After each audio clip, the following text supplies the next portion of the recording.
Where history's quiet tales gently carry you into dreamland.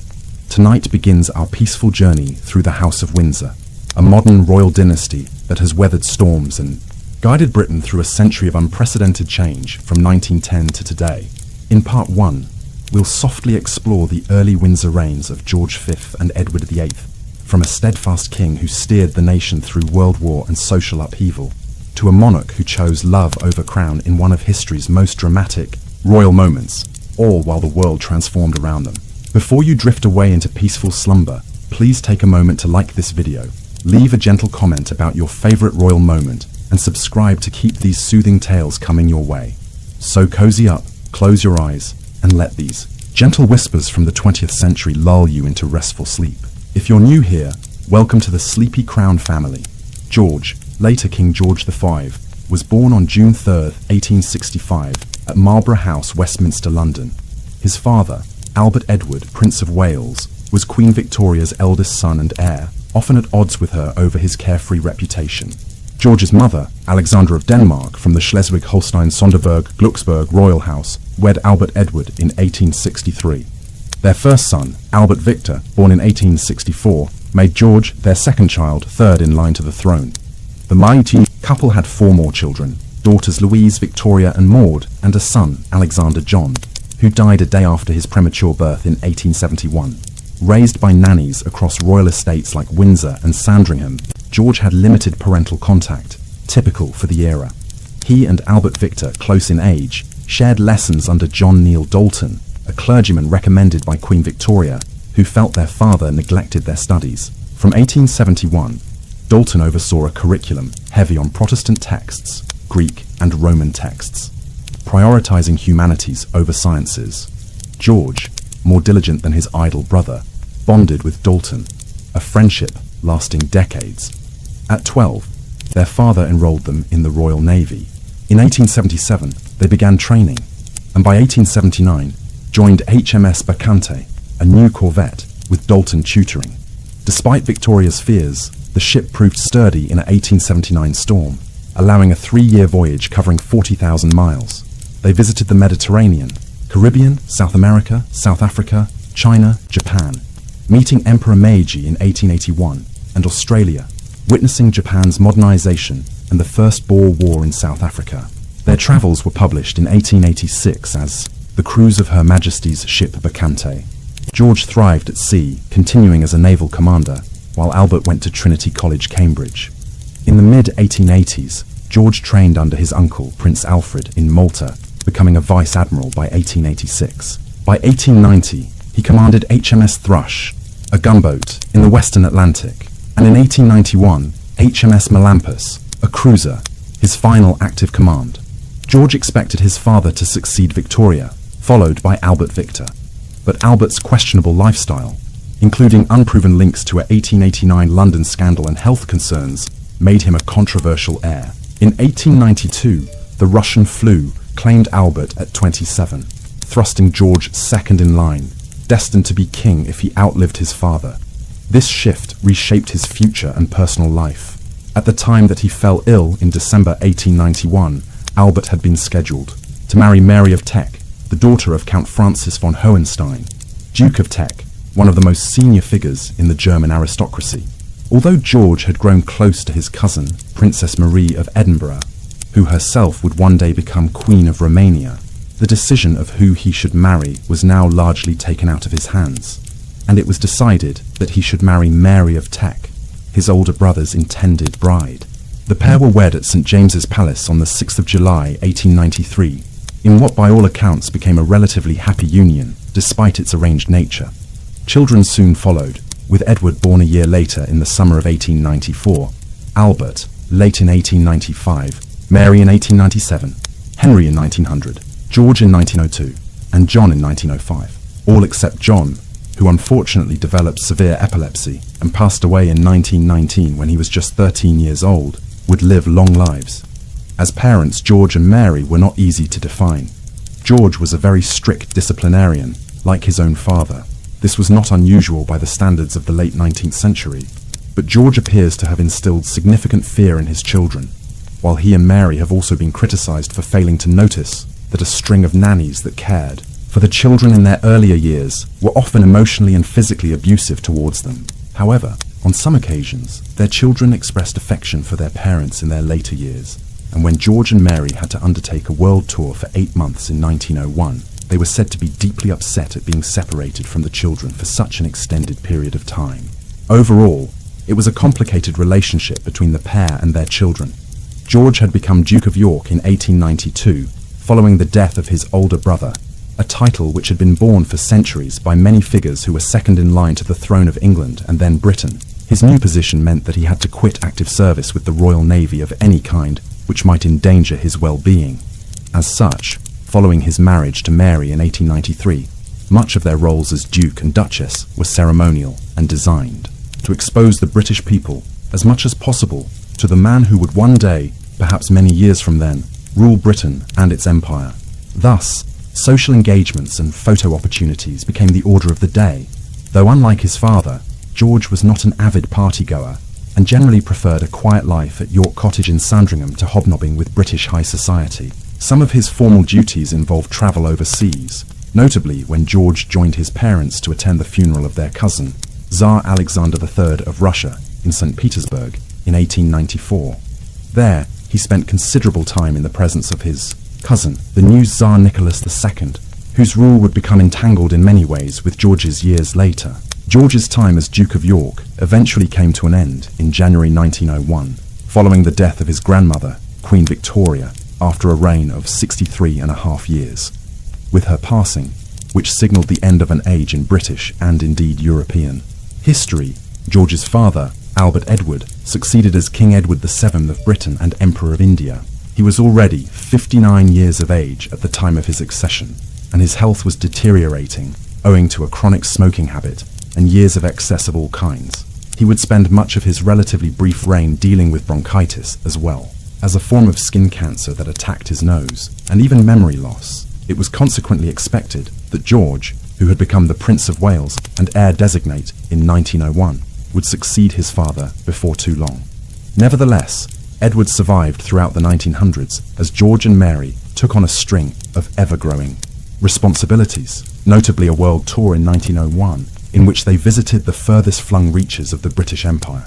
There were several important aspects to this, notably his opening of the first session of the Australian Commonwealth Parliament and a visit to South Africa during the Second Boer War.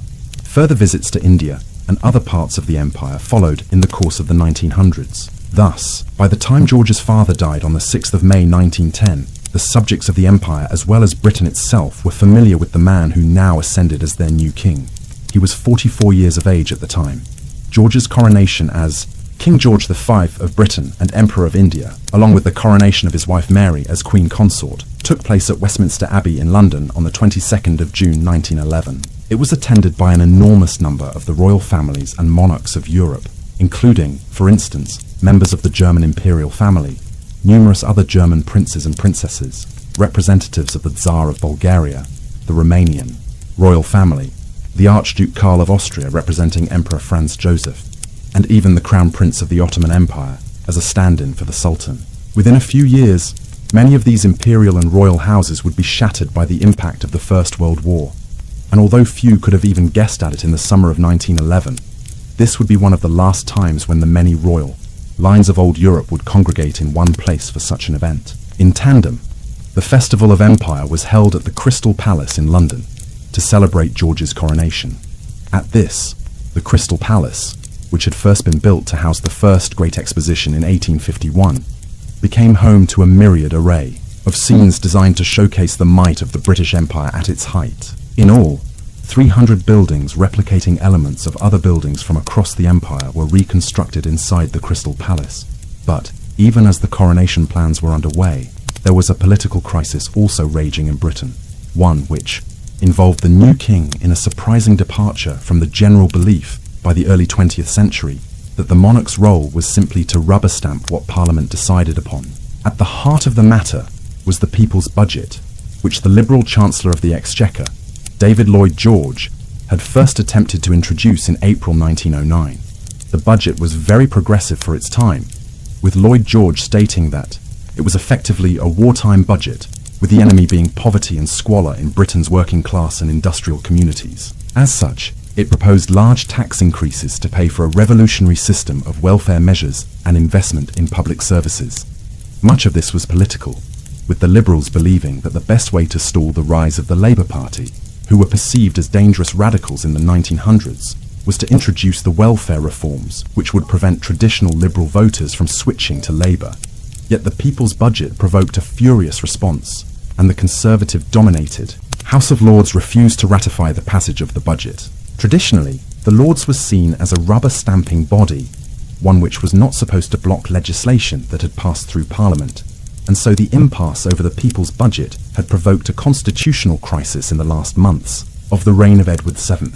By the time George ascended the throne, the budget had been allowed to pass through the Lords without a vote, ending the immediate crisis. But the new king was immediately faced with calls for constitutional reform of the House of Lords to ensure a development like this never occurred again. Within days of his accession, George was being petitioned by the Liberal Prime Minister, Herbert Asquith, about various methods of constitutional reform, which would prevent another impasse of the kind which had recently been seen. This was particularly necessary, as British parliamentary politics in the early 1910s was balanced on a knife edge, with the Ulster Unionists and the Irish Parliamentary Party often holding the balance of power between the Liberals and the Conservatives. One proposal which was floated was that George would agree to the creation of a large number of new Liberal peers who would turn the political balance in the House of Lords in favour of the Liberals and their allies. George was not entirely favourable to the idea of politicising the creation of noble titles in this way, and in any event, the Conservatives were more inclined to make concessions when they learned of this plan. As a result, a compromise was reached, in the shape of the Parliament Act of 1911. The Act contained two provisions. Firstly, it stated that the House of Lords could not veto bills relating to the budget and other financial issues, henceforth, once they had passed through the House of Commons. In return, the Conservatives received an unofficial promise that their majority in the House of Lords would not be overcome by packing it with newly created Liberal peers. George gave his assent to the Act in August 1911 in what is one of the most significant reforms of the constitutional relationship of the upper and lower houses of Parliament to each other in modern British history. Whatever government was going to control the political realm in Britain, one of their primary problems, whether Conservative, Liberal or Socialist, was going to be Ireland. Ireland had long been a thorn in the side of the Empire, as England had expanded its political control across the Atlantic archipelago in the late medieval and early modern periods. It had managed to bring Wales and Scotland under British control to a large extent and unite these disparate realms under a unified Protestant British state, but Ireland had always been problematic. Successive waves of conquest and colonisation between the 12th and 17th centuries had succeeded in creating an English, Protestant landholding class here, but the bulk of the population remained Irish and Roman Catholic, broadly opposed to British rule. This problem was compounded by the existence of a Scottish Presbyterian majority in the north of the island, who, in turn, were opposed to the Catholics further to the south. By George's time, politicians in England were determined to bring about some solution to the endless unrest in Ireland by granting some form of self-determination to the island, and if needs be, by separating the northern counties from the southern ones. But the political environment was highly fractious there by the early 1910s. As a consequence, the decision was taken that George should quickly visit Ireland following his accession to better reinforce the ties between the monarchy and the crowns. Subjects in Ireland. George and Mary arrived at Dunlowghair near Dublin, a port which was then called Kingstown, on the 8th of July 1911, just over 2 weeks after his coronation in London. The entourage was considerable, and 8 carriages were needed to bring the King and Queen to Dublin Castle, where they resided while in Ireland. Visits to the Phoenix Park on the western outskirts of the city and Leopardstown racetrack followed, as well as more charitable endeavours such as a visit to the Coombe Hospital in Dublin. Much effort was made to shroud the royal visit in a celebratory atmosphere, but there were tensions brewing underneath.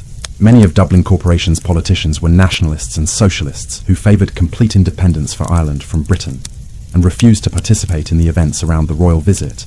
While the King and Queen's visit to Cork, the Republican-dominated city in the south of the country, was undertaken in a very tense atmosphere, where it was clear the new monarch was not welcome. This aside, George and Mary's route through Dublin was often lined by people cheering them, and when he left Ireland 5 days later, the king might well have imagined that with the right policies, the island could still be reconciled to British rule. He would learn in time that this was certainly not the case. Ireland and all other parts of the empire were drawn increasingly towards conflict in the first years of George's reign. For some time, Europe's great powers had been increasingly antagonistic towards one another. The Empire of Austria-Hungary, for example, was a rival of the Russian Empire for control over the Balkans, where the Ottoman Empire, the dominant regional power for many centuries, was in terminal decline. The French Republic had old grievances against the German Empire from the conquest of its eastern provinces of Alsace and Lorraine during the Franco-Prussian War at the start of the 1870s. And Britain had its own growing rivalry with Germany, the newly emergent continental power. Yet few saw a war of the kind which erupted in the summer of 1914 coming. In the end, it was a regional crisis caused by the assassination of the heir to the Austro-Hungarian Empire, Franz Ferdinand, by a Serb nationalist in the streets of Sarajevo, which cast the continent into war. By the start of August, the British, French, and Russians were at war with the Germans, Austrians, and Turks. As monarch, it fell to George to oversee the council which decided that Britain would declare war on Germany in response to developments across the continent. He referred to these events in his diary later that day as a, quote, terrible catastrophe, but like many others, he was naively of the view that the First World War would be a quick affair. Instead, it dragged on for over 4 years of bloody trench warfare in northern France and elsewhere. The monarchy was somewhat compromised by the outbreak of the war, owing to the close relations which existed between Europe's major royal families by the early 20th century. Nearly all of the royal houses were intermarried, and George, Wilhelm II, the Kaiser of Germany, and Nicholas II, the Tsar of Russia, were all first cousins. Moreover, the king's paternal grandfather, Queen Victoria's husband Albert, had been Prince Albert of Saxe-Coburg and Gotha, a prominent German royal line. George and his family members still bore this title in 1914. Additionally, his wife Mary, although she had been born in England, was the daughter of Count Francis von Hohenstein, the Duke of Teck, within the German aristocracy. All of this created the rather embarrassing impression when the war broke out that the royal family were more German than English when their bloodlines were examined. Certain sections of the British press hammered away at this point endlessly. Thus, in July 1917, George caved to public pressure and issued a royal proclamation which changed the name of the royal house from the House of Saxe-Coburg and Gotha to the House of Windsor, a place long associated with the royal family, owing to the construction of Windsor Castle as a royal residence all the way back in the days of William the Conqueror in the 11th century, who ironically enough was a continental foreigner who conquered England. Beyond the concerns over the connections between the royal family and Germany, George and his family had a significant role to play in the conflict. Hundreds of members of the royal household and staff were enlisted in the war effort. For instance, the woodcutters from the Windsor Castle estate were sent to France as trench sappers. George himself first visited the trenches of northwest France in November 1914, the first of 5 such visits during the war, while Queen Mary joined him in 1917. Back in Britain, the King and Queen spent much of the mid-1910s visiting hospitals, nurses' stations, and clearinghouses to meet with wounded and discharged soldiers and sailors. George's 2 eldest sons, Edward and Albert, were also old enough to be involved in the armed forces during the war. Edward served in France and was awarded the Military Cross, while Albert served in the Royal Navy and was mentioned in dispatches for his role in the Battle of Jutland in 1916, the foremost naval engagement of the war between the British and the German navies. While care was taken to ensure that the heir and his younger brother were not placed at the coalface of the conflict, the fact that the king's sons were on active duty during the war aided in cementing the idea that the war was everyone's conflict, not just the lot of the average conscript. One of George's visits to France was to acknowledge the intensification of the conflict there. For 2 years, the Germans had been pressing towards Paris from Belgium, and for 2 years, the French and British, along with extensive detachments of Commonwealth soldiers from Canada, South Africa, India, Australia, and elsewhere, had pushed back. Then in the summer of 1916, the British and French launched the Somme offensive against the German lines. The first day of the offensive, the 1st of July 1916, led to the greatest number of casualties experienced by the British Army in history in one day.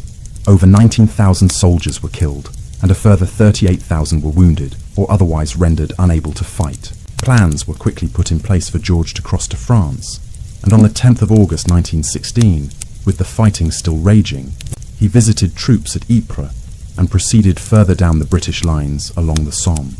Curiously, he also met with General Henry Rawlinson, the commander of the British Second Army, with whom the king conversed about the news of efforts within the military to have General Douglas Haig, the commander of the British forces in France, replaced.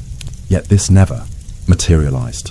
Haig remained in overall control of the British Expeditionary Force, while the slaughter at the Somme continued, eventually resulting in the deaths of approximately 300,000 troops. Yet the stalemate in the war was not broken, and 2 more years of trench warfare in northeastern France would follow. While there was no change in military leadership in 1916, there was a change in the government back home in Britain. At the outset of the war in 1914, the Liberal Party, led by Herbert Asquith as Prime Minister, had a tenuous hold on power in Britain. To gain increased political stability during wartime, a unity government was formed, with the Conservatives being granted numerous important ministries, and the Labour Party, which was still viewed as a dangerous socialist movement by many in Britain, even being invited to join the government. However, by late 1916, Asquith's coalition was increasingly unpopular at home and facing growing opposition over its prosecution of the war, notably the costliness in lives and resources of the Somme offensive, which had promised much and delivered little. He was eventually ousted from power in December 1916, when the Secretary of State for War, David Lloyd George, formed a new unity coalition and became Prime Minister. By the early 20th century, the king had little say in these matters and accepted Lloyd George as the new Prime Minister. However, it would be a tense relationship between the pair at times in the years that followed, with the conservative George often at loggerheads with the radical Welsh Prime Minister over policy in France, Ireland, and elsewhere. Moreover, recent studies have revealed the extent to which George involved himself in the politics of the British Army in France, and how this often saw him and Lloyd George intriguing against each other. Lloyd George was convinced Haig should not continue as the head of the British forces in France, and instead sought to strengthen the position of the French general and supreme Allied commander in France, Ferdinand Foch, at Haig's expense. Such actions aside, both George and Lloyd, George's efforts to intervene in the military handling of the war were rendered largely null and void when the United States joined the war on the side of Britain and France in April 1917, thus making German defeat in the long run an all but certainty. Lloyd George and the King also clashed over another problematic matter which arose internationally in 1917.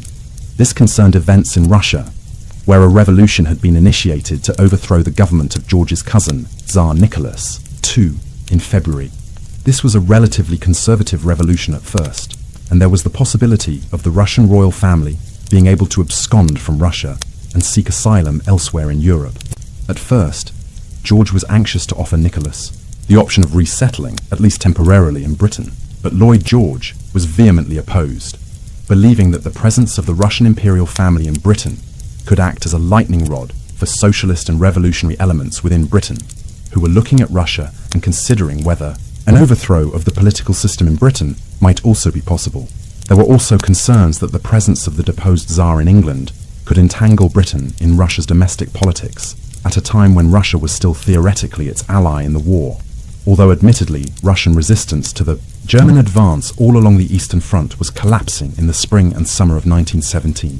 In the end, the King came to agree with Lloyd George's viewpoint, although the British Secret Services nevertheless prepared a plan for how to rescue Nicholas and his family from Russia, one which was never put into action. In the end, a more radical second revolution struck Russia in October 1917, bringing the Bolshevik communists to power. The Tsar and his family were murdered on the orders of the new government in Russia in the summer of 1918. The final years of the war also witnessed an intensification of the suffragist movement in Britain. The suffragettes had been campaigning for a decade and a half in Britain for women to be given the right to vote in political elections, a right which was still denied to women, and indeed many men, if they did not meet certain qualifying criteria. The suffragists had effectively engaged in a campaign of political pressure and limited violence over the years to fight for their cause. Indeed, George had been present at the Epsom Derby, on the 4th of June 1913, when a suffragette, Emily Davison, ran out in front of the racing horses and attempted to catch hold of the king's own contender in the race, Anma. The horse struck Davison as she attempted to grab the reins, and she died from her injuries 4 days later, becoming a suffragette martyr in the process. For his part, George had been more concerned for the horse and jockey in the aftermath of the incident, though, in his defence, he did not know the full extent of Davison's condition at the time. Now, nearly 5 years later, the king found himself giving the royal assent to the Representation of the People Act in February 1918, a bill which gave women of 30 years and over the right to vote, while also extending the male franchise to nearly 8 million poorer Britons. The act was a sign of how the First World War and the contribution of the British people to the war effort forced the political establishment to accelerate much-needed political reforms, such as those the suffragettes had campaigned for over many years. The Representation of the People Act was passed as the stalemate in the war on the continent was coming to an end. With the United States having joined the fight on the side of Britain and France, and with the economies of Germany and Austria-Hungary beginning to collapse under the pressure of 4 years of war, the strategic situation changed in the summer and autumn of 1918. It was over by November 1918, not owing to complete military victory, but because the governments in both Berlin and Vienna had fallen to domestic revolutions. Lloyd George led the British delegation to France in the summer of 1919, which negotiated the terms of the post-war settlement. The resulting Treaty of Versailles with Germany forced the German government to accept the blame for causing the war, stripped the country of all its colonies and a sizable proportion of its territory in Europe, and imposed huge war reparations, payments on the German people for decades to come. It was a punitive peace settlement, one which was matched by the hubris displayed by the British and French governments in carving up the Middle East and the defeated nation's African colonies. Between them, Lloyd George sent a letter to the king on the 5th of August 1919, informing him that he believed the treaty was, quote, worthy of the heroism and endurance displayed by your Majesty's forces by sea, land and air, and by all classes of your Majesty's subjects who worked at home during the 5 years of grievous struggle.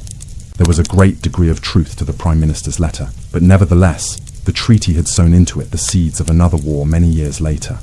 2. Cessation of the conflict in November 1918 did not bring any respite to Europe.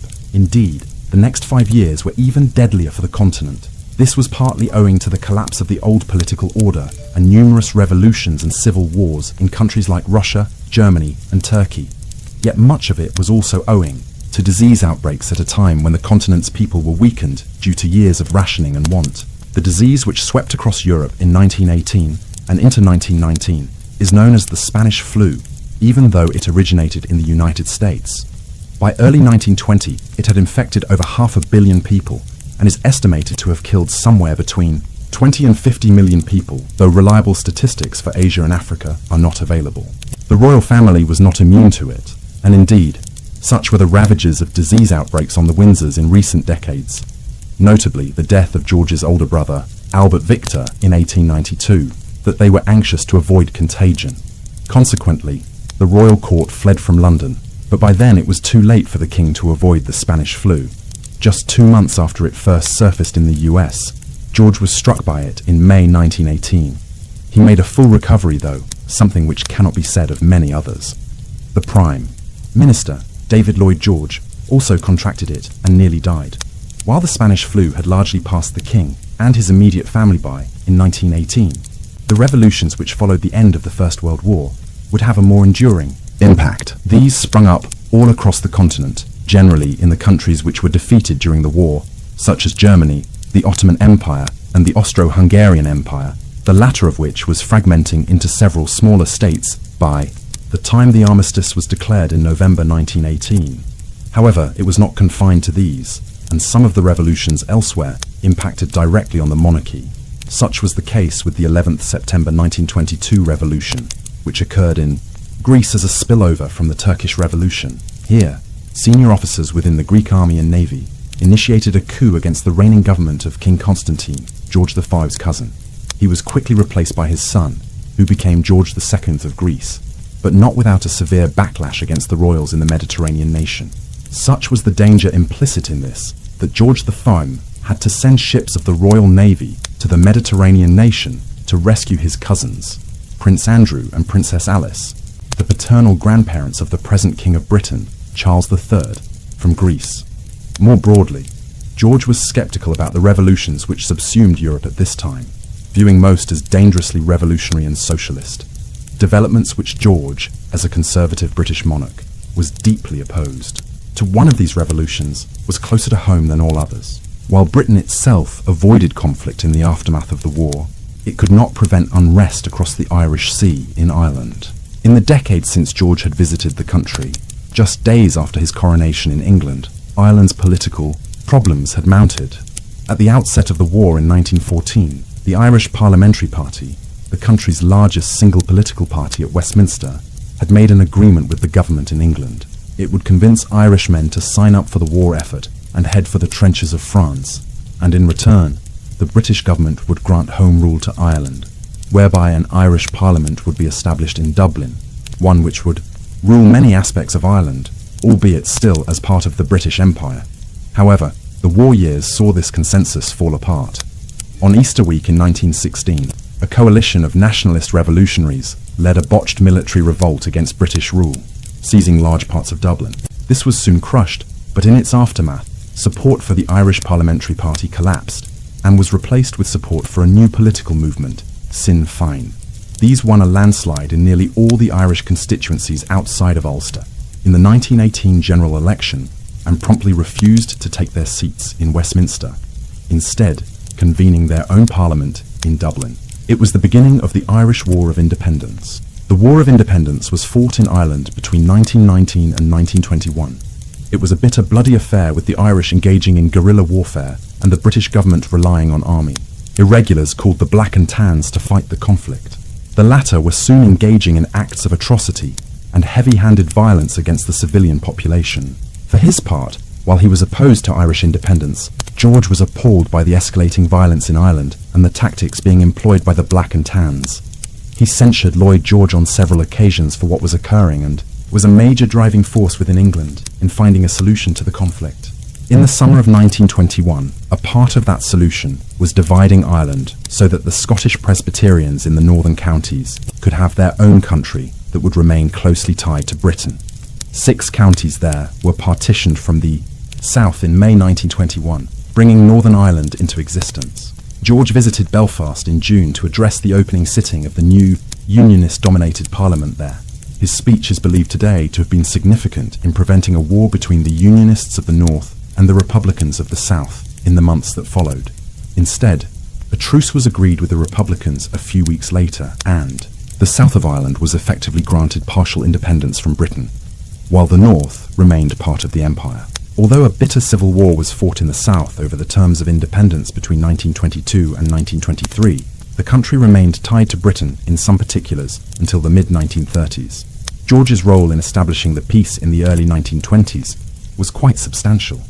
Ireland was not the only issue confronting Britain's empire in the 1920s. The number of nations which had formed part of the empire, but which were now largely autonomous, nations like South Africa, Australia and New Zealand, had been growing for some time. But the constitutional arrangement for these dominions was still largely unclear. Were they still part of the empire, wholly autonomous or partially subject to Britain in terms of their foreign policy and certain trade matters?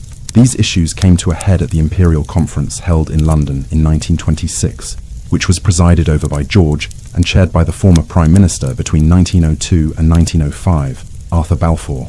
Here, an agreement was reached that the dominions constituted a commonwealth of nations, which were each equal to each other in their common allegiance to the Crown. Thus, under the terms of what has become known as the Balfour Declaration, the growing independence of Britain's former colonies was acknowledged, but a new Commonwealth centred on the monarchy and the rule of George V as head of state of the Commonwealth was put down in law. 5 years later, the Statute of Westminster of 1931 would grant further legislative independence to the Commonwealth nations. While these measures largely resolved the issues inherent in the status of the dominions, there was still a major policy issue in the 1920s concerning the core element of Britain's empire, India, or the British Raj, as the great conglomeration of territory covering not just India, but also modern-day Pakistan and Bangladesh. George was Emperor of India, and indeed had visited Delhi in 1911, where he became the only British ruler of India to attend a Delhi Durbar or court to be proclaimed as emperor in person. Yet, despite his efforts to make himself physically present, in India on occasion, George faced growing calls for Indian independence throughout his reign, particularly the non-violent opposition led by Mahatma Gandhi. The responses during George's reign were two bills: the Government of India Act of 1919 and the Government of India Act of 1935. Both sought to ensure British control of India for some time to come by offering moderate Indian nationalists a range of concessions while also trying to take account of the varied religious and social tapestry that was the Raj. None of it was enough, though, and while George was not the last British Emperor of India, it was largely during his reign that the independence movement gained sufficient traction to lead to independence in the mid-1940s.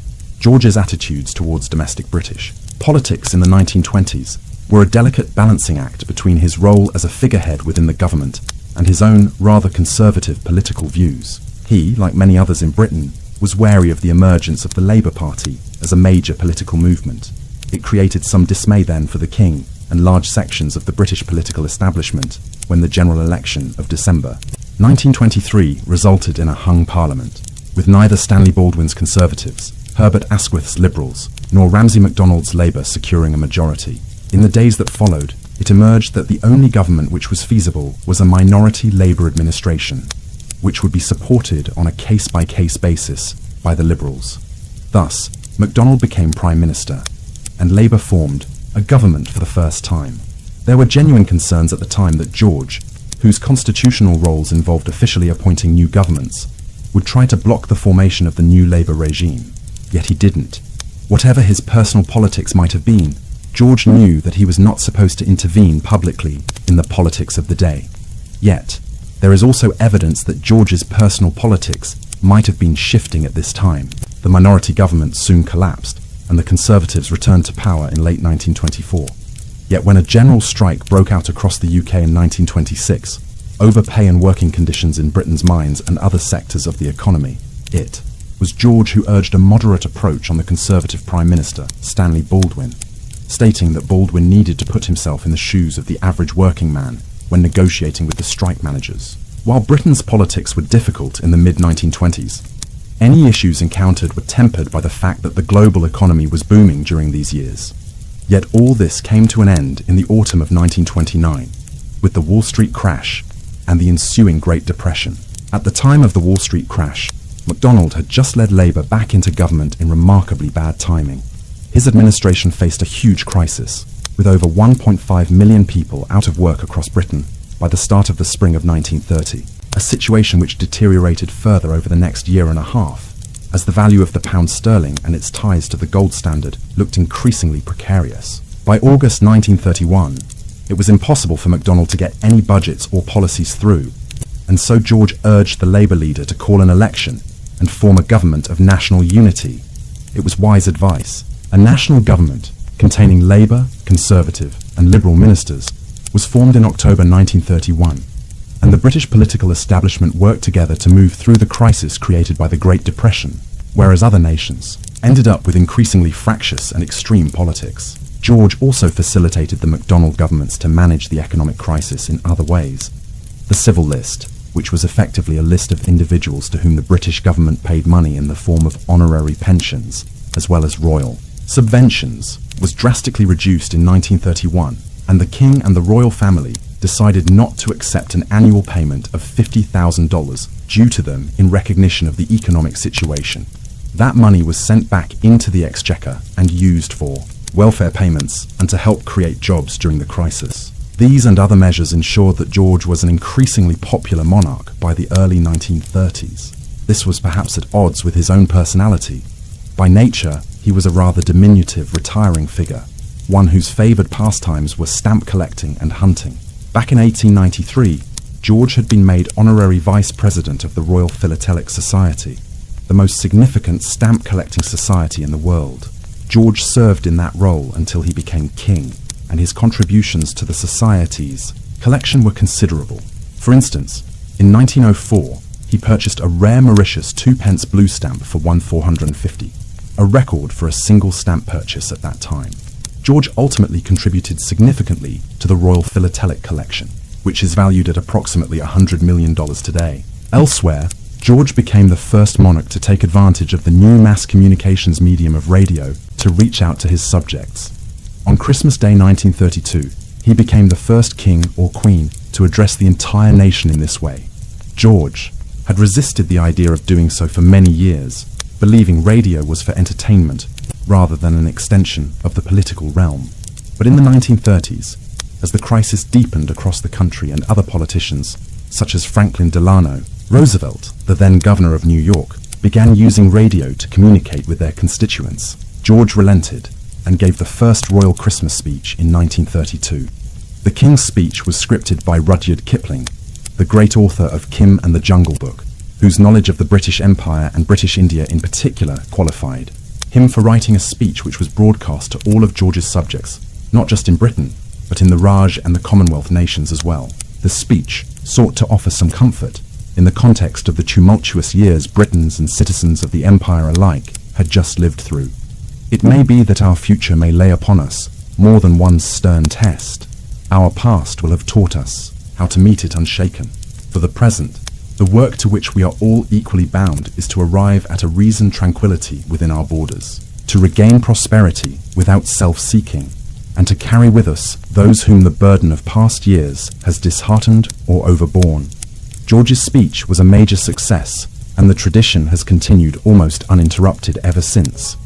While Britain ultimately managed to pull itself out of the Great Depression in the mid-1930s via the mainstream political parties, forming a unity government and acting in unison with each other, the same was not true for other nations. In Germany in particular, the massive economic crisis provided the basis for the rise of extremist politics, and ultimately the ascent to power early in 1933 of Adolf Hitler and the Nazis. George was wary of the rise of the German fascists from the beginning, as were many within the political establishment in Britain, but few had as prescient a view of what might occur as did the king. In a meeting with the German ambassador to Britain, Leopold von Hirsch, in 1934, the king expressed concern about the jingoistic rhetoric emanating from Berlin, where the Nazis were already making noises about remilitarizing in contravention of the Treaty of Versailles and their desire to build a greater Germany by reclaiming the territory they had lost in 1918, and much more besides in Central and Eastern Europe. Von Hirsch, who was a career diplomat and not a Nazi ideologue, did not necessarily disagree. The following year, a more aggressive Nazi program of remilitarization was commenced, but George would not live to see the war between Britain and Germany, which so concerned him in his last years. George V suffered for much of his adult life from respiratory problems, a hereditary condition in the family which was exacerbated by his chain smoking. By the time he was in his late 50s, in the 1920s, he was suffering from severe bronchitis, and his ability to travel extensively was limited. Though doctors did recommend a visit to the Mediterranean in 1925, hoping that the warmer climate would lead to an improvement in his condition, it didn't, and further suggestions that he should do the same in later years were vociferously rejected by George. Instead, he accepted a certain level of ill health, which only continued to get worse as he entered his 60s, leaving London and the royal palaces in the home counties, only to spend time in the seaside resort of Bognor in Sussex. Into the 1930s, things only got worse, and by the middle of the decade, his respiratory problems had deteriorated to incorporate several other ailments, including breathing problems, a lack of energy, regular colds, and blood issues. It was clear that he did not have long left to live. George's imminent death was complicated to a very great extent by his relationship with his eldest son and heir. Edward, Prince of Wales, had always been problematic. He did not display a strong character, and George was reluctant to pass too many responsibilities to him, even as his own health deteriorated from the mid-1920s onwards. Most worrying was Edward's love life. He had not married and produced an heir, but engaged in a string of short-lived romances, and when one finally seemed to stick in the mid-1930s, it was highly problematic.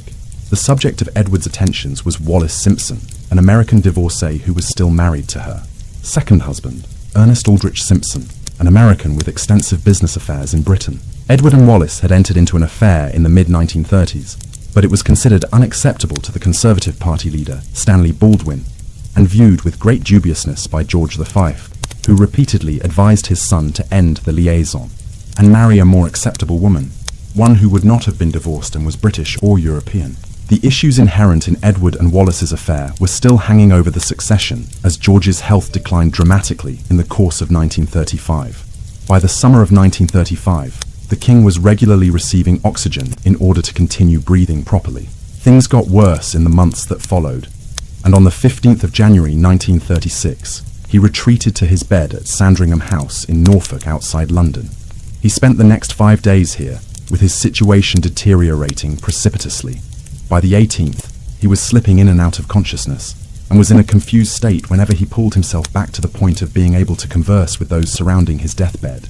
It was clear that he was suffering by this point, and his royal physician, Bertrand Edward Dawson, was faced with a difficult decision.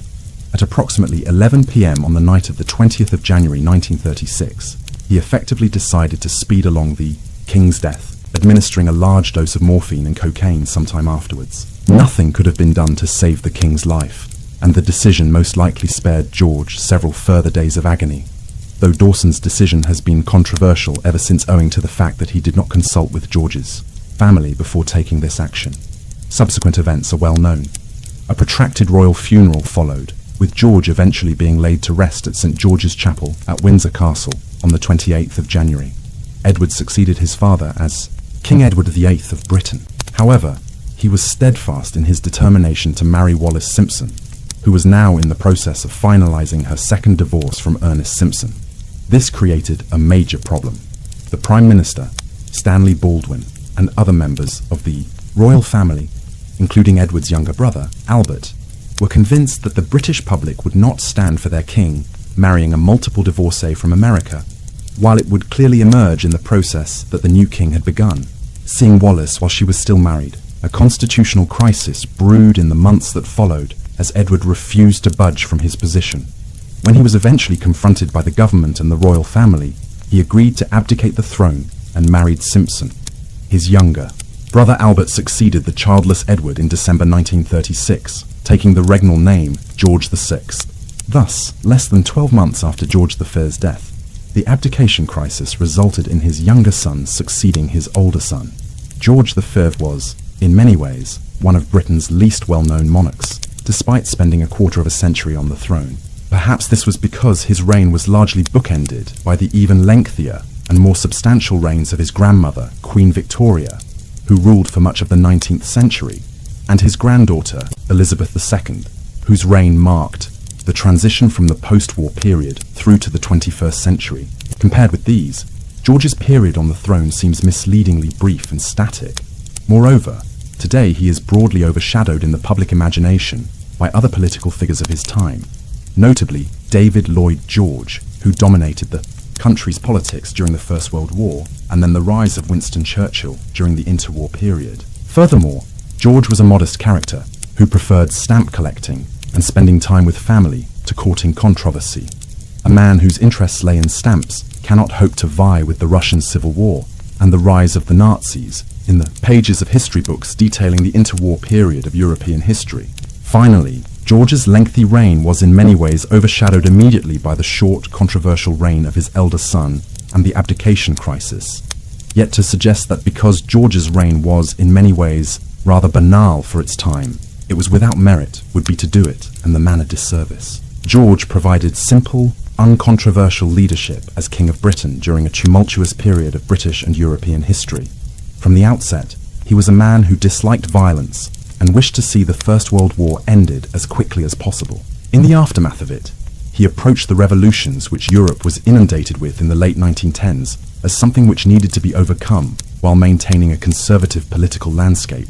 In the 1920s and 1930s, he largely stayed out of the way and let the politicians get on with dealing with a changing Britain and a troublesome Europe, which was effectively the role of the monarch by this time. George was hard-working, dutiful, and moderate. In many ways, he set the template for the modern monarchy, one which was followed in all major specifics by his son, King George VI, and his granddaughter, Queen Elizabeth II. As such, while George V was, in some ways, an unremarkable monarch, he was also widely admired and liked by the British people by the time his considerable reign came to an end in the mid-1930s. What do you think of King George V? Was he one of Britain's most underappreciated monarchs? Hey sleepy pals, welcome to Sleepy Crown, your cozy retreat, where history's tales lull you to dreamland. Tonight, our Hanoverian dynasty series explores King Edward VIII's story, a royal journey of charm and choices to ease you into sleep. New here? You're family. Drop a comment with a favourite royal moment or sleepy vibe. It lights up our world. Like and subscribe for more calming tales. Snuggle up and let's drift into the past. Edward, later King Edward VIII and Emperor of India, was born on June 23, 1894, at White Lodge, Richmond Park, Surrey. His father, George, was the eldest son of Edward, Prince of Wales, heir to Queen Victoria, who ruled since 1837. By 1894, with Victoria in her 70s, Edward's grandfather was poised to succeed her as Edward VII, making young Edward second in line upon Victoria's death in 1901. Edward's mother, Mary of Teck, daughter of a German duke, and George had 6 children, 5 sons and 1 daughter. Edward, the eldest, was followed by Albert, named for Victoria's late husband. Fully named Edward Albert Christian George Andrew Patrick David. He was called David by family. Raised as a future king, Edward faced a distant upbringing.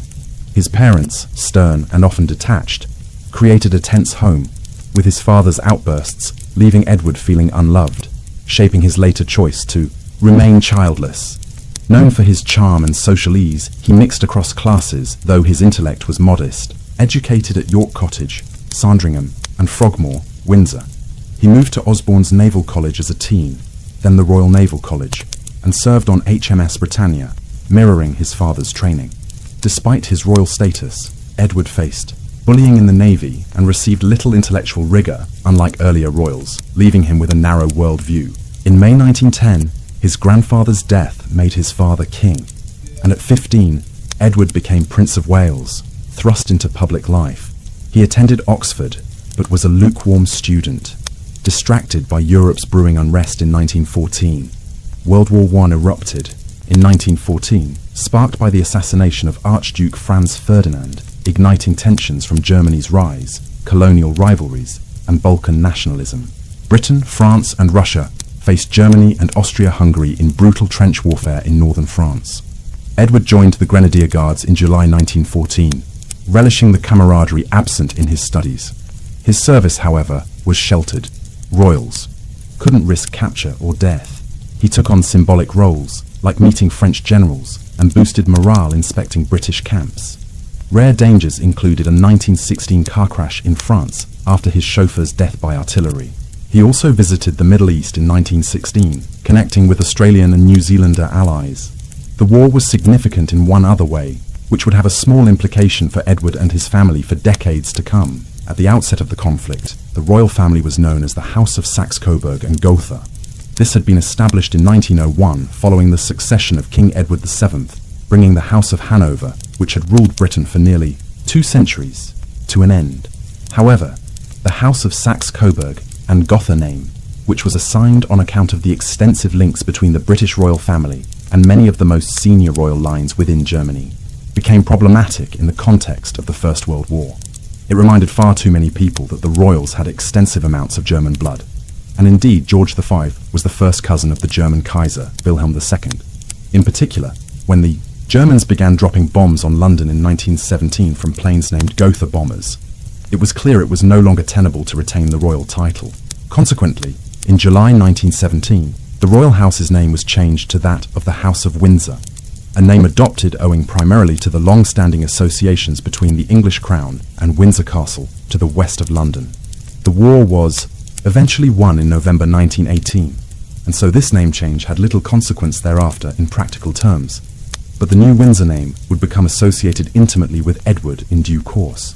The end of the war opened up the issue of Edward marrying and fathering an heir to secure the line of succession. However, Edward's father, unlike most other previous monarchs, was open to allowing Edward to decide his marital affairs for himself, and the British public were more keen by the late 1910s and 1920s that some form of mutual affection should play a part in the selection of a future queen by the prince. Edward was not in any rush either. Rather, As the bloodshed of the 1910s gave way to the economic boom and social excesses of the 1920s, Edward became a regular attender at London nightclubs and dance halls, where an entourage attached themselves to the future king. He also began an affair with Winifred Dudley Ward, who was already married with 2 small children to William Dudley Ward, the grandson of Lord Esher in the British nobility. Eventually, Ward divorced her husband, and the affair became extremely serious in the 1920s, although Edward did also see several other women intermittently throughout these years. However, the relationship with Ward would never result in marriage, even after she divorced her first husband, and it was eventually ended by Edward in 1934.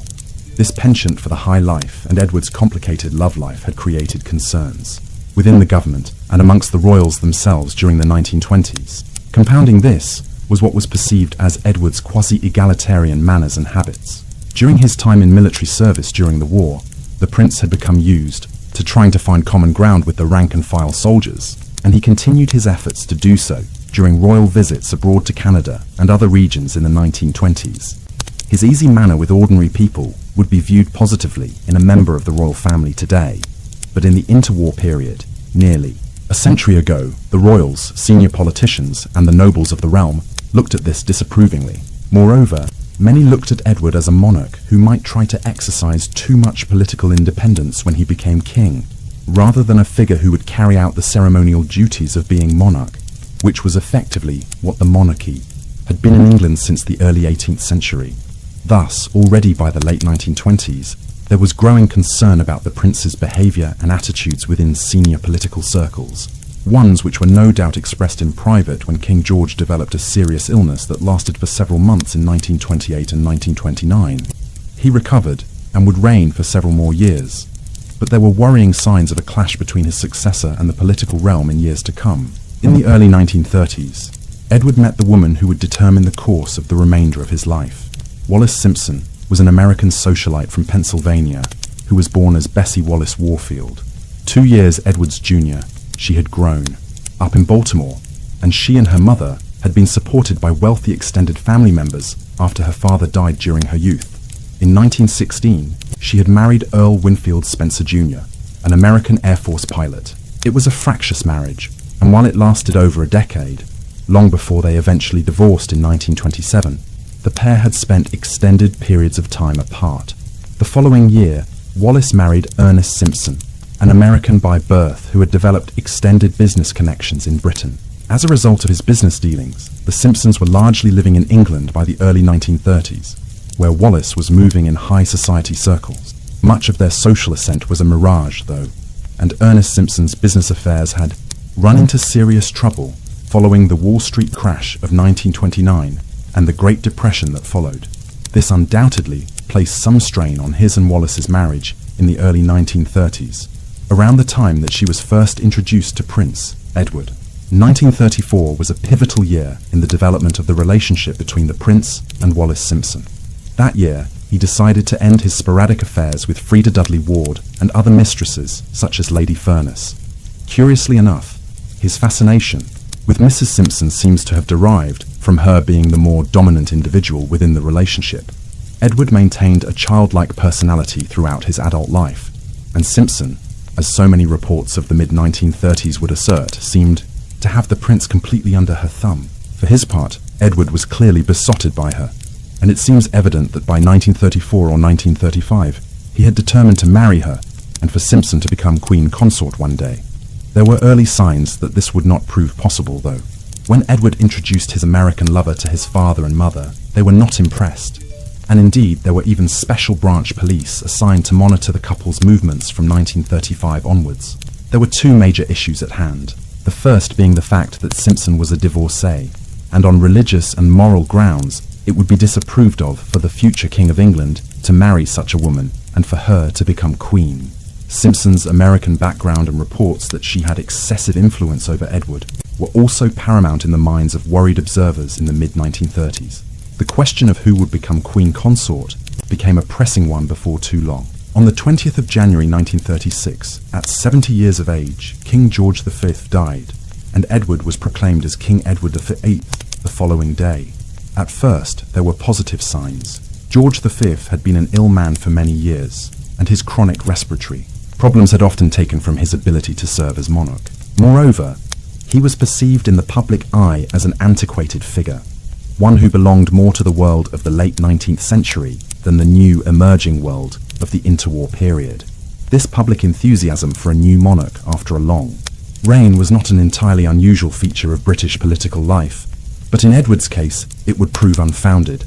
The new king seems to have given almost no thought to how he would reign when he succeeded his father. Nevertheless, it quickly became clear that Edward was the polar opposite of his father, in that he had very little interest in the actual affairs of state. Ministers would present him with documents and state papers, which he would give almost no attention to. Rather, he seemed to be content to carry on his life, much as he had before, including maintaining an active social schedule in London. Within weeks, many at Westminster and elsewhere were troubled by what they saw. Edward's distracted nature was all the more worrying, because when George V died, it was a moment of some considerable difficulty in world politics. The legacy of the First World War was immense. In Eastern Europe, the Russian Revolution had broken out in 1917 and resulted, after many years of civil war, in the emergence of the Soviet Union as a major world power, one which was ideologically opposed to nations like Britain.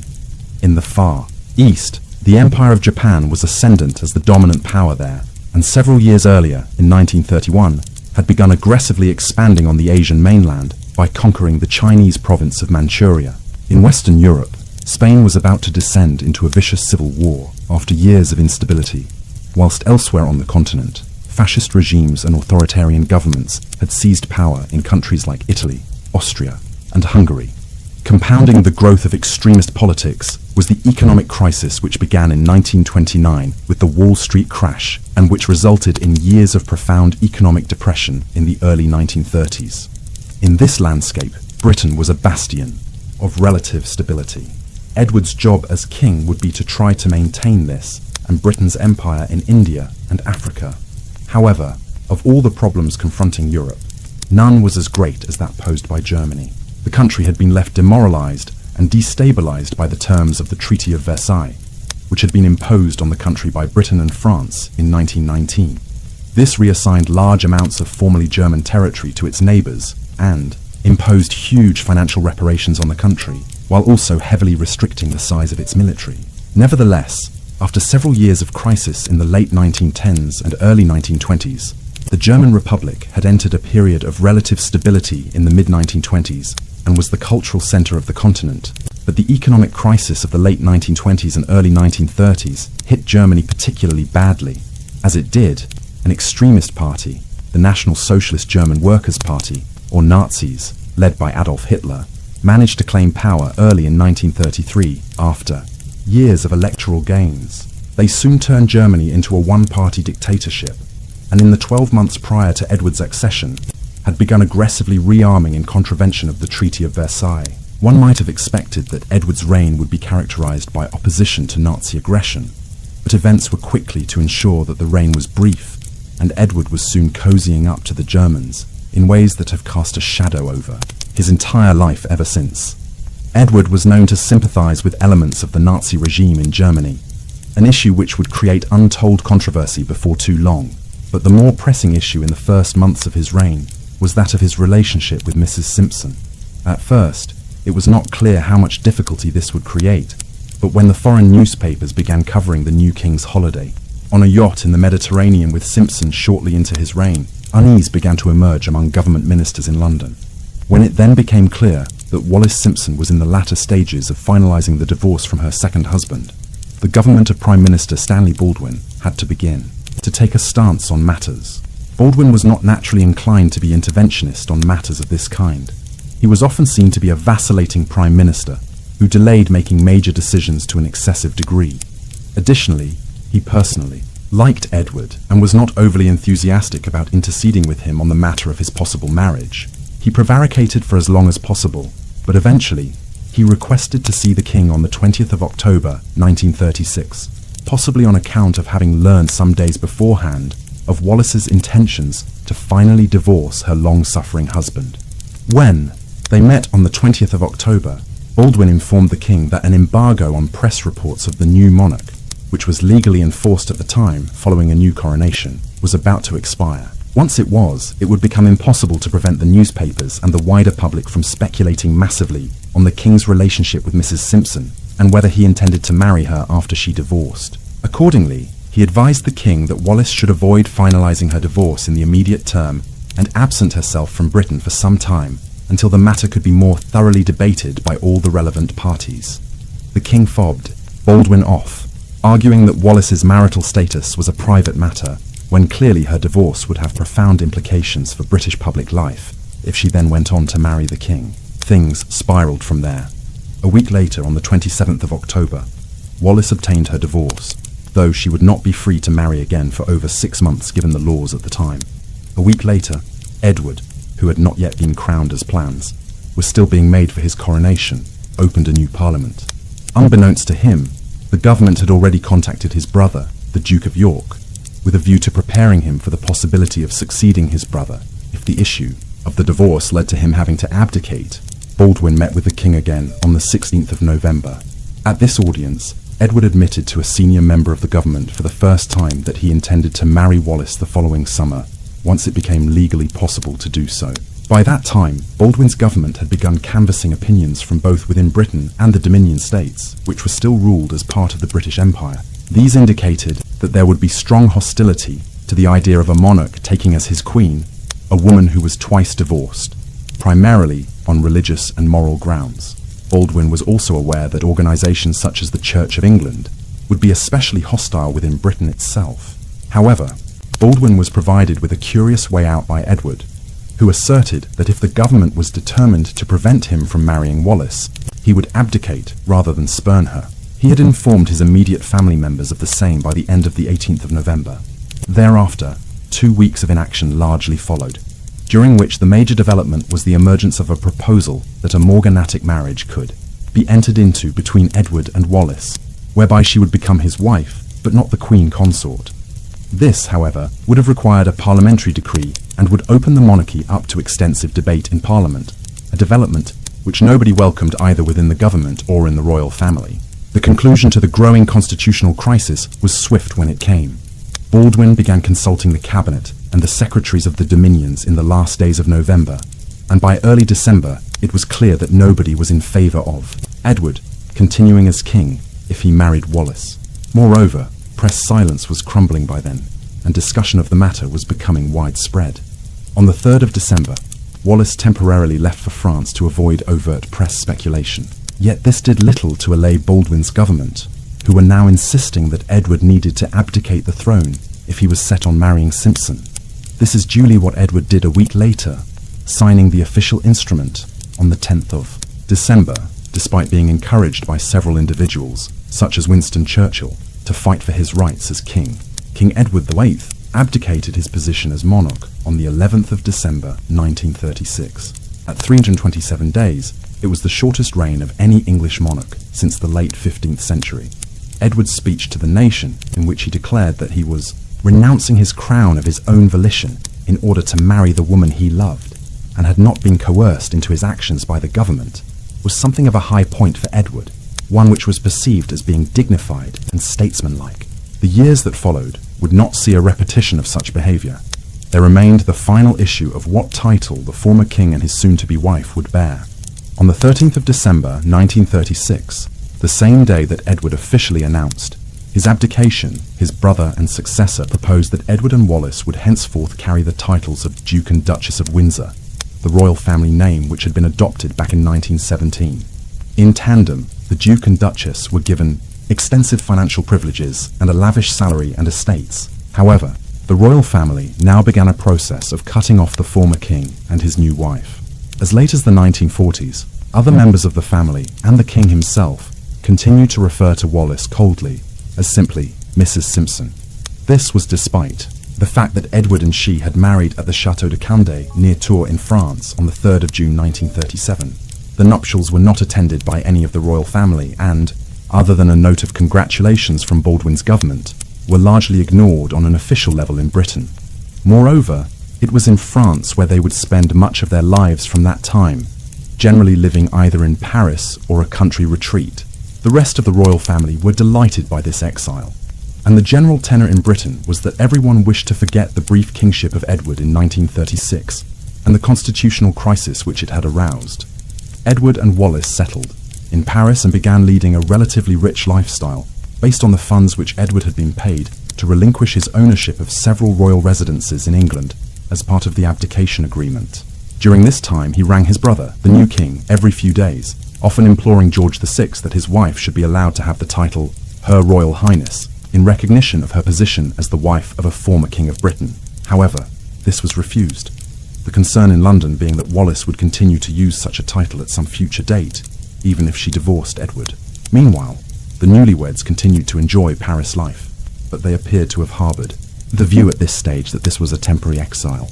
They soon received messages from England which put them straight concerning this notion, making it clear that it would be in everyone's best interest if they stayed in Paris and away from Britain.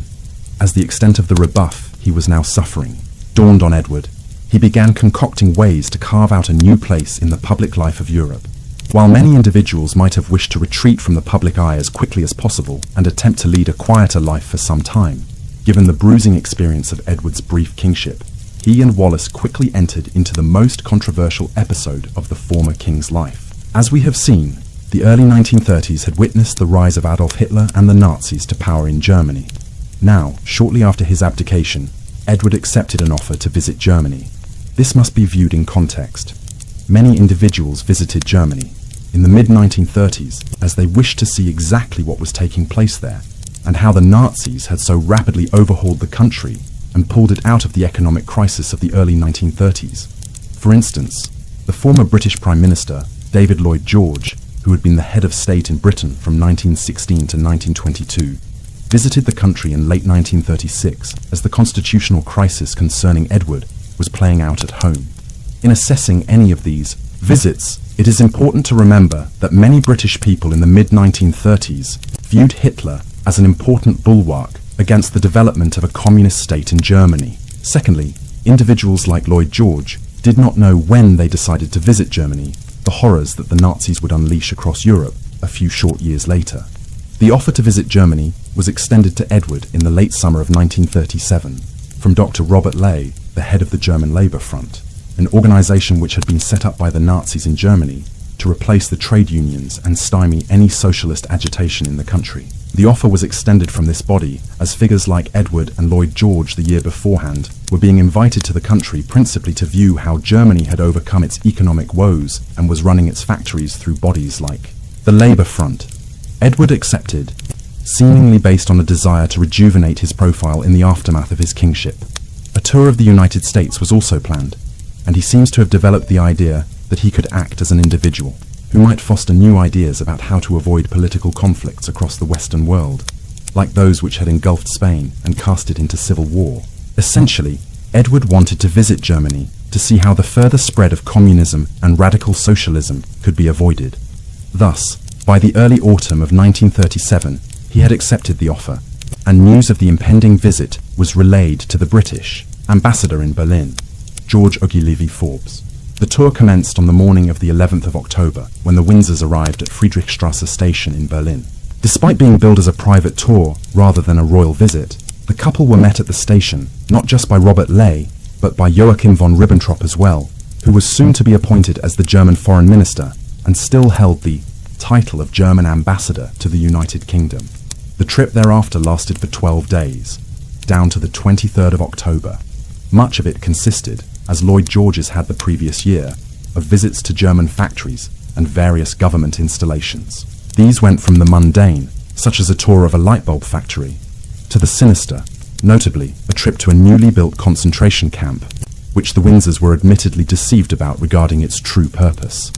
Other visits included ones to Hitler Youth academies and factories belonging to major German companies like Krupp's. The dominant theme throughout was to present an image of efficient German industry, with well-run factories, a nation that had returned to work after the economic difficulties of the early 1930s, and happy and enthusiastic workers. There were also considerable efforts made to highlight Britain's cultural closeness to Germany, with the two nations' national anthems being played whenever Edward and Wallis arrived at a factory or academy. The goal throughout was to impress on the couple that Germany was a model for how to prevent the spread of radical socialism on the continent, and that the Nazis were natural allies of the British. Throughout their visit, the Windsors met with several of the most senior members of the Nazi regime. For instance, on their first evening in Berlin, the couple were brought to dinner at Horch's, a popular haunt of the Nazi senior leadership in the capital, by von Ribbentrop, along with the German architect, and later Minister of Armaments, Albert Speer, and the Minister of Propaganda, Joseph Goebbels, and his wife, Magda. More controversially, Edward and Wallace met Hermann Göring, the head of the newly formed German Air Force and Hitler's second-in-command, at his hunting estate, outside Berlin on the 14th of October. This included a meeting in Göring's study, where the Nazi minister had a map of Central Europe on the wall, one which depicted Austria as forming part of a Nazi-controlled Greater Germany.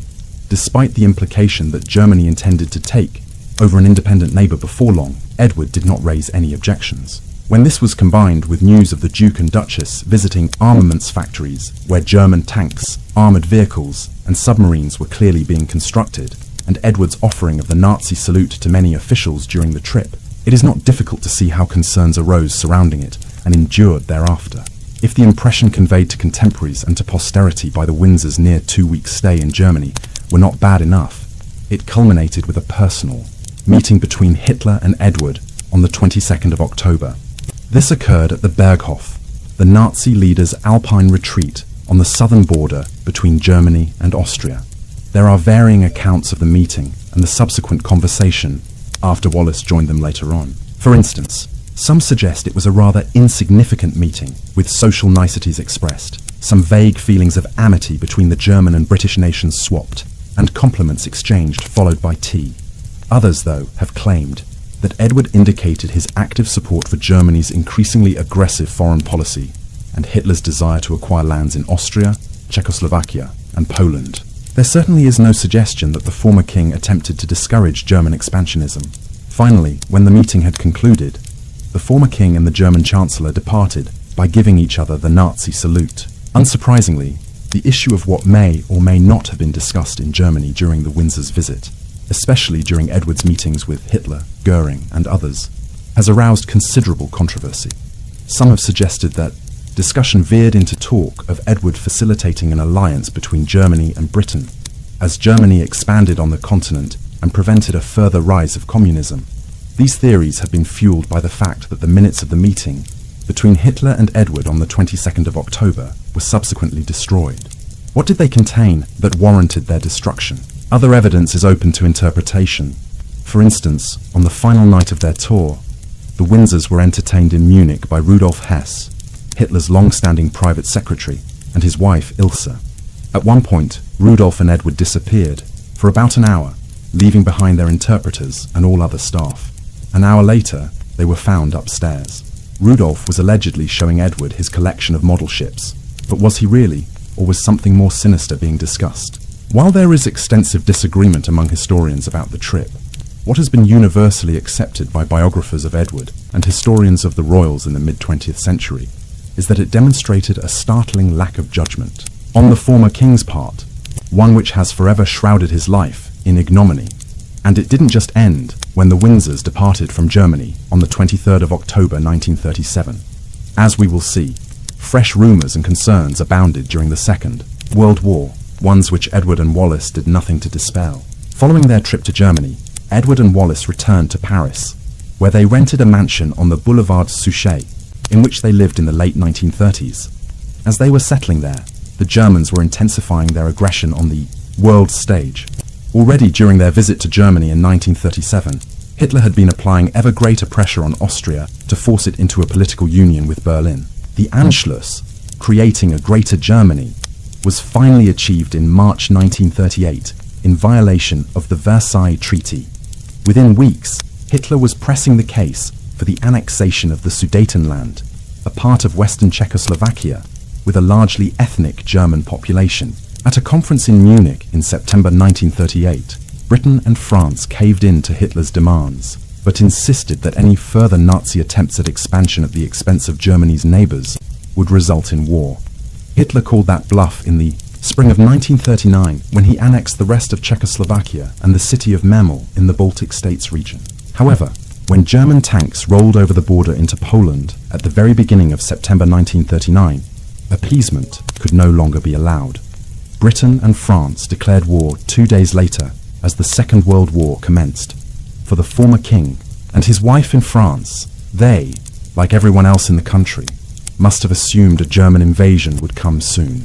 However, as the autumn turned into winter, and then 1940 dawned, with Poland long conquered by the Germans and no westward campaign having occurred, many began to talk of a phony war. The spring robbed Europe of such hopes.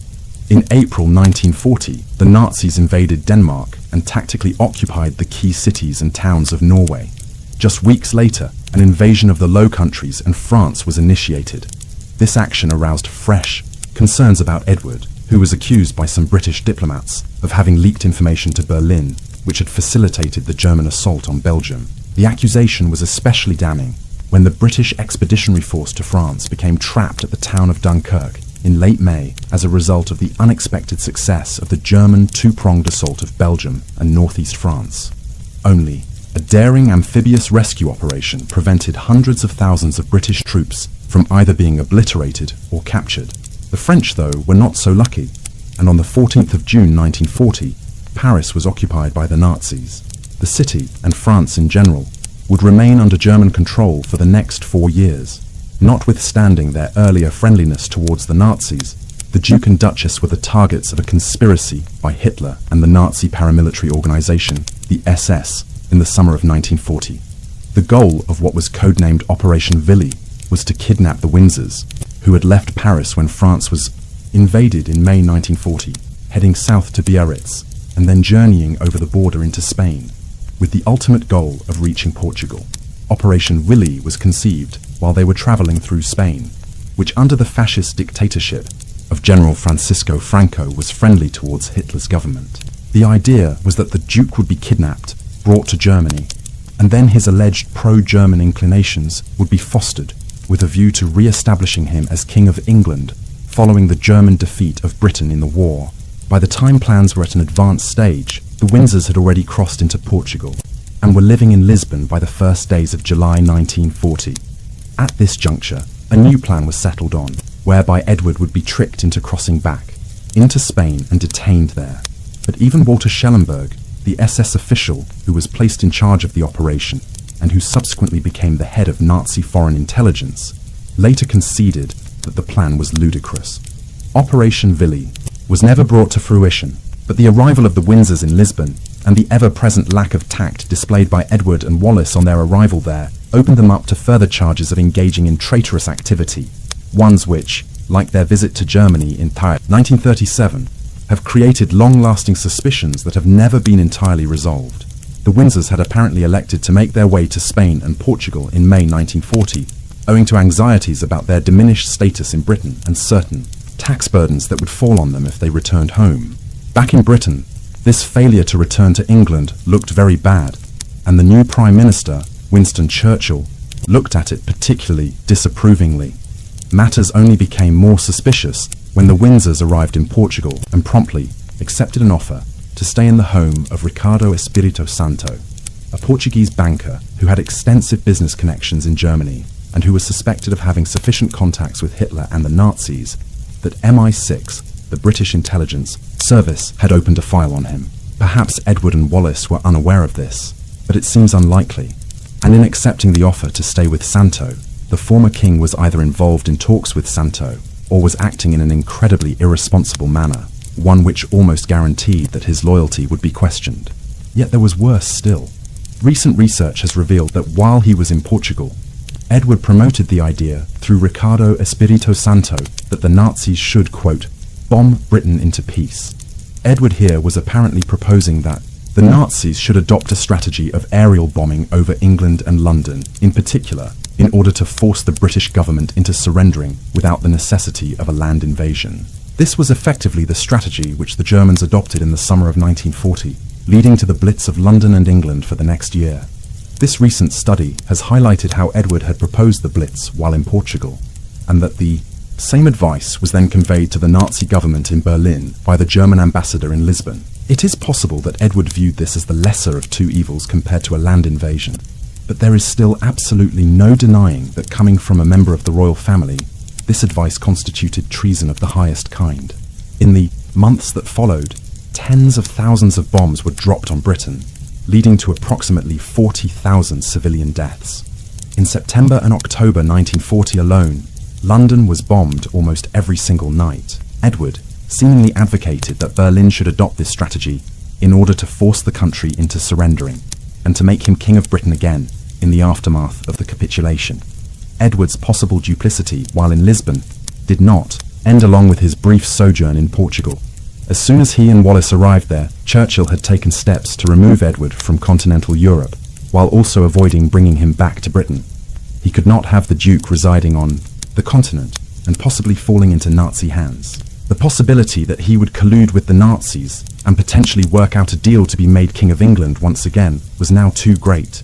At the same time, Edward's actions in fleeing to Portugal and in visiting Germany back in 1937 made him a liability if he were to be brought back to England. Accordingly, Churchill had a statement sent to Lisbon that Edward had been appointed as the new governor of the Bahamas, the British island colony north of Cuba. Edward eventually accepted the position, and he and Wallace departed from Portugal on the steamship, the Excalibur, on the 1st of August 1940. However, 2 weeks after leaving Portugal, Edward engaged in possibly his most incriminating behaviour.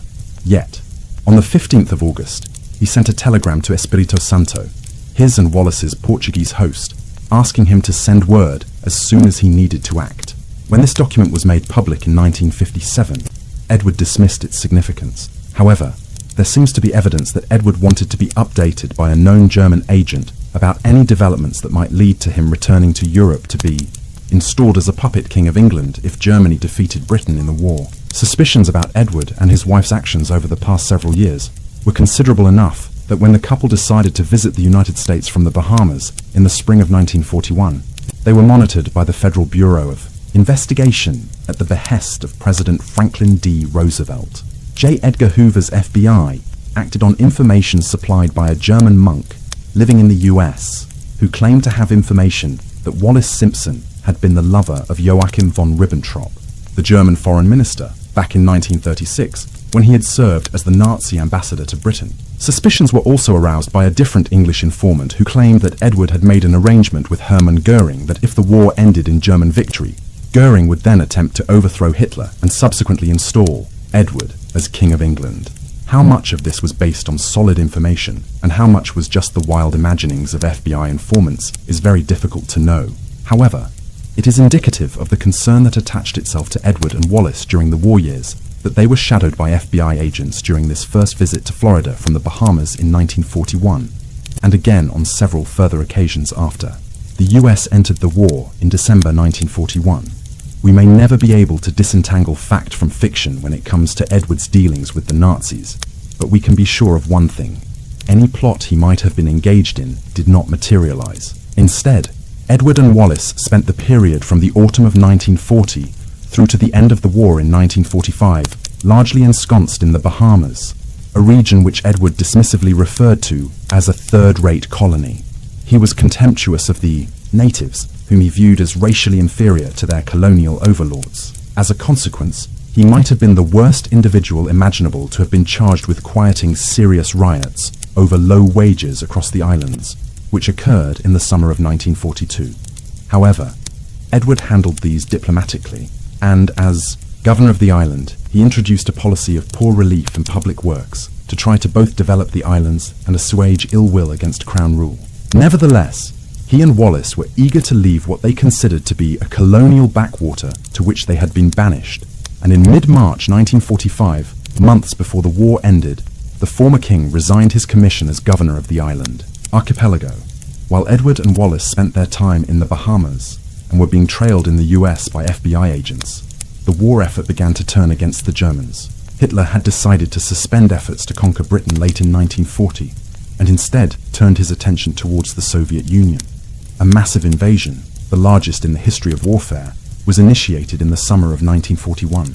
That winter, the German Third Reich reached its greatest extent as German troops reached Moscow and Leningrad. However, they failed to take the cities, and by 1942, Russian resistance had turned the war into a stalemate on the Eastern Front. Thereafter, Germany's position gradually collapsed as resources ran out, The US entry into the war late in 1941 began to have an impact, and the infinitely superior manpower of the Soviet Union became the deciding factor on the Eastern Front. By the summer of 1943, the Russians were pushing the Germans back towards Poland and Ukraine, and the Western Allies successfully opened a new front in southern Italy. By the time the Western Front was opened in the summer of 1944 by the Western Allies in France, it was really a matter of who would reach Berlin first, the Soviets from the east or the British and Americans from the west. In the end, it was the Russians, with the Western Allies occupying western and southern Germany. The war came to an end in early May 1945, days after Hitler killed himself in Berlin. In the immediate aftermath of the war, despite the many unanswered questions that still hung over Edward's conduct, both in the years leading up to the war and during it, he was not overtly criticized within the British press. Nevertheless, there was a clear desire for both he and Wallace to resume the arrangement that had been in place in the late 1930s. They would return to France and live there, rather than in Britain, where their presence could be problematic. However, even when they had settled again in Paris, as Europe was being rebuilt, another issue arose that allowed Edward to begin scheming once again. His brother, King George VI, was suffering ill health at a relatively young age due to his chronic smoking. The possibility of his having to step aside or dying was already acute by the mid-1940s. From afar, Edward engaged in correspondence with individuals in England, in which he suggested that he could return to Britain and potentially serve as regent for his young niece, Princess Elizabeth, whom he claimed would otherwise fall under the influence of her Mountbatten in-laws. The scheme never came to anything, and George would, in any event, live on until 1952, by which time Elizabeth was well into her mid-20s. But it is indicative of the ceaselessly ambitious conniving of Edward that even after the ignominy which followed him in the aftermath of the war had developed, he continued to assess ways of re-entering British public life.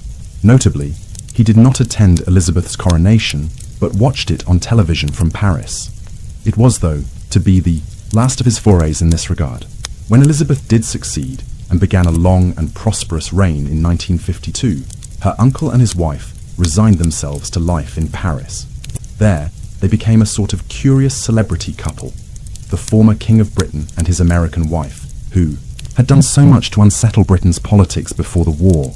They hobnobbed with British expats in the city and engaged in France's post-war café society. Meanwhile, Edward supplemented the extensive income they had and financial perks which persisted from the arrangement reached with the British government in the late 1930s by engaging in illegal currency trading. He also took up his pen to author A King's Story, a memoir published in 1951 that set out his opposition to the species of liberal politics dominating the post-war world in Western Europe and North America. It was also the first book by a former or indeed sitting King of England to have been published since 1688. Furthermore, as the early 1950s turned into the mid to late 1950s, they began to visit the United States more frequently, socializing with politicians and celebrities and even visiting the White House during the presidency of Dwight Eisenhower. As such, they became a celebrity couple of sorts, albeit a curious one, but one which seemed to pose no further danger to the stability of public life back home in Britain. Wallace and Edward's relationship remained something of a mystery to many who commented on it in the post-war period. Several who had spent time with them during the 1950s noted that they seemed very distant from one another, rarely addressing things to the other directly. It was a strange dynamic for a couple whose relationship had apparently been so intense 20 years earlier that Edward was willing to give up the crown for her. For a while in the mid-1960s, they returned to Britain and spent a considerable amount of time there attending various royal events, which occurred from 1965 onwards, notably the funeral of Princess Marina of Kent, who was Edward's sister-in-law through her marriage to his brother, who somewhat confusingly was also known as George, the same name as his brother, the King, who had adopted George as his regnal name but had been christened Albert. Edward, like Marina, was not far away from the grave himself. By now, in his early 70s, he was facing a mounting number of health problems, most related to his chronic smoking. In between attending events in Britain in the mid-1960s, he regularly flew to America to attend doctors there and had a number of different surgical procedures carried out, notably to relieve his coronary problems. Eventually, the prince's lifetime smoking habit caught up with him. In the early 1970s, throat cancer was diagnosed. It was inoperable and terminal. By this time, he and Wallace had re-ensconced themselves in Paris, but though the former king did not have long left to live, he was able to receive a visit from his niece, Queen Elizabeth II, who fortuitously was on a state visit to France right around that time. Edward died on the 28th of May 1972 in Paris. His body was quickly removed to England, where it lay in state at St. George's Chapel at Windsor Castle, rather than at Westminster Hall. Somewhat surprisingly, a large percentage of the British public filed by in the days that followed to pay their last respects to the king who had briefly ruled 3.5 decades earlier. The funeral service was held on the 5th of June in the presence of Queen Elizabeth, the royal family, and Wallace Simpson. Thereafter, he was buried at the Royal Mausoleum at Frogmore. This was perhaps surprising, as there had been considerable speculation over the years as to where in Britain, if at all, Edward would be buried. In death, as in life, the former king was a subject of political intrigue. Edward's widow did not have a good life after his passing. Wallace continued to live in France and was financially supported by her late husband's estate and an allowance from Queen Elizabeth. But her health was declining, and by the late 1970s, she was developing advanced dementia. She was also increasingly frail and prone to falling over, resulting in her breaking her hip twice, while from 1980 onwards, she lost the ability to speak. Thus, her later years were spent largely housebound, and with her mental faculties sharply deteriorating. To compound matters, she was being taken advantage of by her French lawyer, Suzanne Blum, who assumed power of attorney for the increasingly incapacitated Wallace. Blum used her position to exploit Simpson financially. Eventually, Wallace died in Paris on the 24th of April, 1986, at 89 years of age.